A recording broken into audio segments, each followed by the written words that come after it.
Финал шестого сезона Леди Баг и Суперкот оставил огромное впечатление у каждого посмотревшего его. От эмоций недопонимания до чувства, будто бы мы все дружно что-то пропустили. Но раз уж вы не пропустили данное видео, то сегодня вы узнаете, почему вы не поняли план Леди Баг с иллюзией, где был Феликс всю финальную битву, зачем нужен был такой финал сезона и что нам ждать дальше. И не только. Особая благодарность Лососю, SSHR и другим бустерам за огромную поддержку. Ну а теперь, объективно одна из самых главных сюжетных дыр в финальном эпизоде стала Маринет. А точнее иллюзия Маринет, которую создала Рена Руж. Это Маринет не человек, не какое-либо живое существо. Это просто мираж. Чтобы при прикосновении этот мираж не исчезал, Леди Баг и Рена Руж придумали очень крутое применение силам талисмана петуха. И использовать силу смелого петуха, чтобы создать непроницаемую воздушную оболочку вокруг иллюзии, которая предотвратит любое прикосновение к миражу.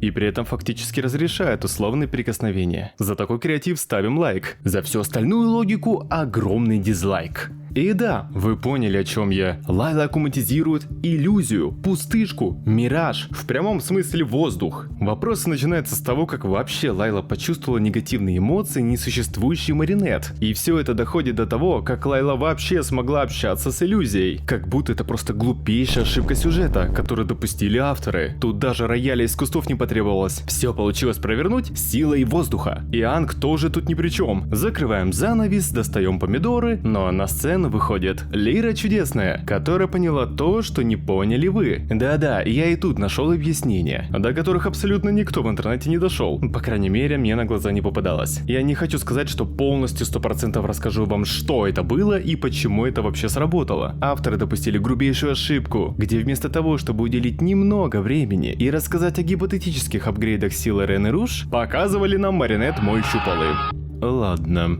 А теперь следите за руками. Представим, что сила Рены Руж — это не только создание пустышек иллюзий, которые она создавала и которые только она и могла создавать. Сделаем вид, что это особая ранее скрытая возможность талисмана Лисы. Не просто создавать мираж, а именно создавать живой мираж. Но не копию, не отдельный субъект. Я думаю, многие поняли, что эта Маринет полностью контролируется Алией. То есть эта Маринет и есть Алия, просто в другой, так скажем, воздушной оболочке. Как именно Алия создала эту Маринет? Сейчас вы, зрители, сможете это понять. Представьте себя, а теперь себя высокого, или сильного, или в крутом костюме. Этот вы такой же, как и вы настоящий, и он не может существовать без вас. Теперь сделайте так, чтобы вы в своей голове стал веселым или грустным. Он существует, он повинуется всему, что вы представляете. Он как будто бы реальный и живой, но он не существует без вас и ваших команд. Но он — это и есть вы. Алия создала себя, внутреннюю себя, выдав этой ей внешний вид Маринет. Она подарила самой себе эмоции печали и боли, которые реально испытывала. А талисман Лисы помог эту внутреннюю Алию визуализировать в виде миража. Иллюзии. Да, эта иллюзия как будто бы находится отдельно от Алии, но это и есть Алия. Именно эти эмоции, которые Алия заставляет испытывать внутреннюю себя, и приманивают Лайлу. Она чувствует того, кого Алия создает внутри своей головы. Но самое главное, на чем могла споткнуться моя теория, это то, где и как именно Лайла общается со своей потенциальной жертвой. Я думаю, вы понимаете, что это темное фиолетовое пространство, это нереальная комната. Этого места вообще не существует в том виде, в котором мы его видим. Все всегда происходит внутри человека. Это общение происходит внутри чувств, эмоций, а помогает в этом некий голос. То, что мы как зрители видим на экране, это лишь художественная адаптация этого общения, что испытывает жертва, общаясь с Лайлой на ее территории, которую она привносит внутрь человека.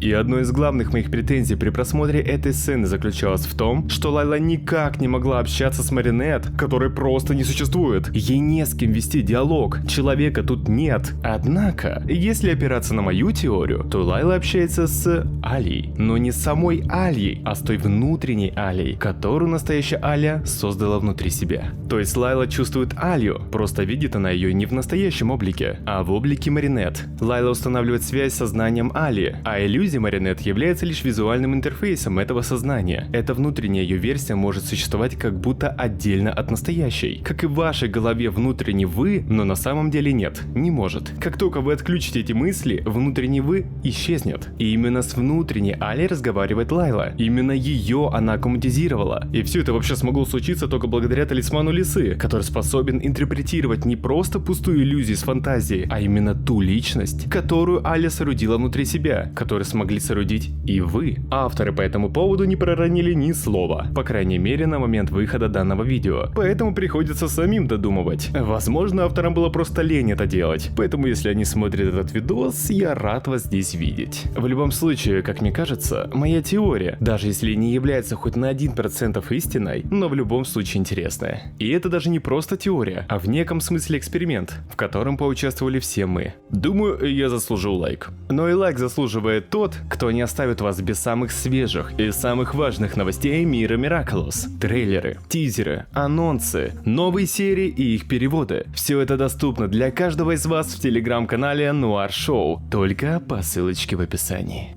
Но вот встречный вопрос всем этим теориям и головоломкам. А зачем? То есть, зачем все так усложнять? Ведь в мультсериале уже существует инструмент, способный один в один сделать то, что сделала Алья. Только это уже логически интегрировано в сюжет Miraculous и даже ранее применялось ровно для этих же целей. Талисман Бавлина. Создайте копию Маринет полностью подконтрольной Алье или тому же Феликсу. Сделайте все ровно так же, как и планировали, и получите ровно этот же результат. При этом вопросов к плану героев будет ровно 0. К сожалению, авторы ранее ответили на этот вопрос. Феликс наш очень симпатизирует любым творением талисмана Павлина и не готов создавать новое сенсо-существо только для того, чтобы там победить главного злодея Парижа, способного уничтожить вселенную. Нет, его можно понять. Он сам является порождением талисмана Павлина, и создавать сенсо Маринет только для того, чтобы это живое существо по окончании уничтожить, в его глазах это как убить брата. Но с другой стороны, почему нельзя было создать сюжет вокруг этого? То есть, показать, как Феликс внутренне ломается, вступит в этот план, через боль поможет Леди Баг. Или придумать какой-то более драматичный ход, где Леди Баг приходится насильно заставить Феликса это сделать, или что-то в этом духе. Но нет, ни намека. В итоге, сам Феликс даже не появляется в финальной битве сезона, его просто не позвали. Если отсутствие Луки еще понятно, хотя его помощь в виде страховки никогда бы не помешала, особенно в столь сложном плане, где настоящая Леди Баг должна потерять сережку,